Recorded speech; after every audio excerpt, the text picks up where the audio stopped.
Imagine walking out of your F1 visa interview feeling confident, only to hear the words, "Your visa has been refused." It's painful, it's overwhelming, and for many students, it feels like a dream slipping away. But here's the truth, a visa rejection is not the end of your study abroad journey. It's simply a signal that something needs correction in. If you fix it the right way, your chances of approval the next time can dramatically increase. Today, I'll guide you through exactly what to do after an F1 visa rejection, how to understand what went wrong, and how to reapply with confidence and success. First, take a deep breath. Many students who get approved on their second or even third attempt started exactly where you are right now. A refusal does not mean you are ineligible. It only means the visa officer wasn't convinced at that moment that you met certain requirements or that your answers lacked clarity, consistency, or confidence. The goal now is not to panic or blame yourself. The goal is to understand the reason behind the refusal and build a stronger application.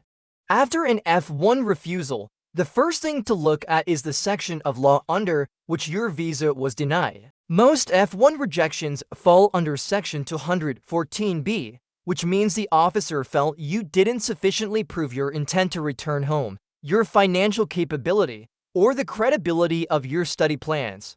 Sometimes it's the financial documents, sometimes it's weak communication, and sometimes it is simply that the officer didn't find your explanation convincing enough in the short time they had.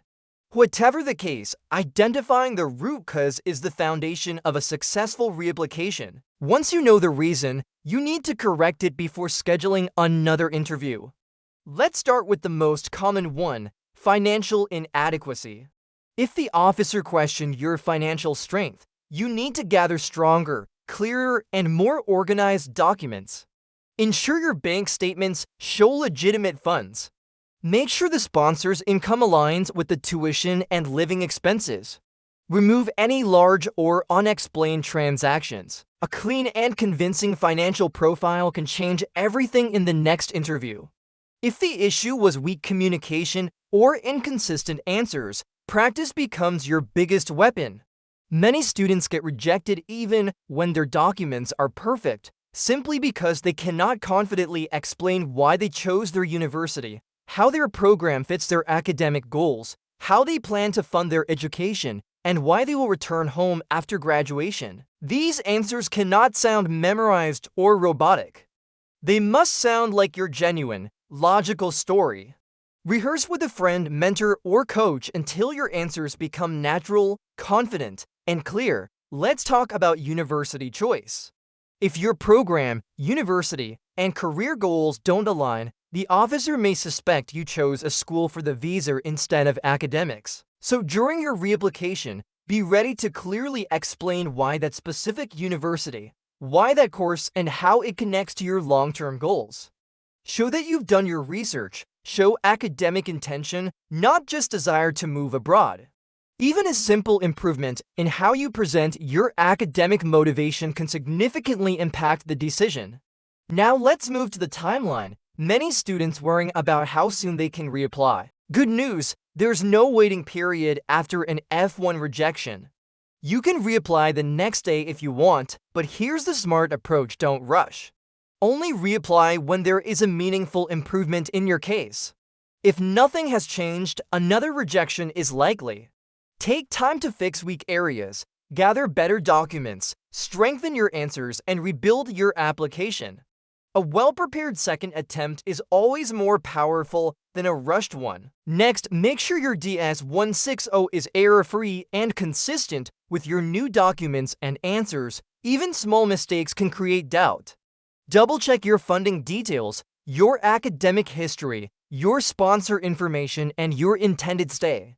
Consistency between your DS-160, your documents, and your interview answers matters more than most students realize. Another important step is analyzing your previous interview behavior. Sometimes the problem isn't your documents, it's your delivery. Did you appear nervous? Did you over-explain? Did you give answers that sounded uncertain or irrelevant? Officers make judgments within seconds. So for the next interview, work on your confidence, body language, clarity, and tone. Speak simply and directly, don't offer unnecessary details. And most importantly, maintain eye contact and stay calm. A confident applicant naturally appears more credible. Here's something many students overlook. You must not complain or argue about your previous refusal. When you return for your next interview, the officer already sees your past refusal on their screen. But they don't want excuses, they want improvement. Do not say, "The previous officer didn't understand me," or "My visa should have been approved the first time." Instead, clearly and respectfully present your improved case. Let your preparation speak for itself. If you made changes after your first attempt, for example, securing a stronger sponsor, reorganizing your financial documents, improving your academic plan, or adding proof of ties to your home country, make sure you highlight these improvements in your interview answers. Officers want to see progress. They want to see that you corrected the issues that led to your refusal. Showing growth increases your credibility. Now, if the rejection was based on doubts about your intent to return home, you need to clearly explain your future plans. Talk about your family, your career opportunities in your home country, your long-term goals, and how the U.S. degree fits into those plans. Officers know that genuine students return home after finishing their OPT or program.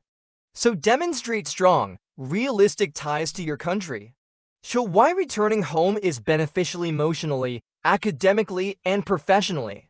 As you prepare, remember this: the F1 visa interview is not a document submission process. It's a conversation. The officer isn't checking paperwork, they're assessing intention. Your mindset, clarity, and confidence matter just as much as your bank balance. Treat your reapplication not as another attempt, but as an improved version of yourself, a more confident, more prepared, and more focused applicant. By the time you walk into your next interview, you should know your story inside out. Not a memorized script, but a real, logical explanation of your academic journey. You should understand your financials clearly, not rely entirely on your sponsor. You should be able to answer every question in a calm, confident, and natural tone. That is what leads to approvals, so if your visa was rejected, don't lose hope. Don't let fear stop you from trying again. Many successful students started with a rejection. What matters is how you rise after it. Your next attempt can be the one that changes your life if you prepare smartly, confidently, and honestly. Take this moment not as a failure, but as a second chance to build a stronger case. Your dream of studying in the United States is still alive, and your success is absolutely possible. So prepare well, reapply with confidence, and walk into that interview knowing that you deserve this opportunity. Your journey isn't over, it's just beginning.